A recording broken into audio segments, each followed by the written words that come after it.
Mä en oo vittu nähnyt Koskista vittu pitkään. Se oli se 1920, kun minä otin sitä viinaa katolle Kotin kannaksella poikien kanssa, niin Anavanovajaisessa juotiin viinaa, niin perkele paljon, että sitä ei nykynuoriso edes ymmärrä. Hei, lainaa hetkeksi. Älä se ja hämeen säätti! Mitä vittu siitä nyt? Mulla pakka vittu yrittää kävellä. Silloin kun se meni kuuslitsille pontikka miehen ja se ei tuntunut mitään. Eihän nykyään nuoriso ostaa saatana mehuviinaa S-marketista vai mikä vittu se oli. Ei vittu on pelttitelkkiä ja on lasipulla.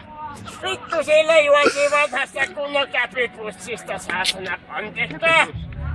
Joka oli tietysti hissiltä varastettu. Ei niitä aikoja. Yläasteen On nykyään nuoriso niin saatana perseestä vittu, kun kaiken maailman vittu näkästäksää on vittu liikkeessä saatana ja hameet roikkuu niin, että pillu paistaa ja vittu ei oo mitään rajaa tällä hommalla. Kyllä mä sanon saatana, kato vittu kun on kekkulaa jos muuta vittu. Ennen oli sentään kunnon saatana silmälasit saatana. Nykyään on kaiken maailman vittu paskaa roikkuu kaulat täynnä on vittu narua ja helyä saatana! Ai jumalauta!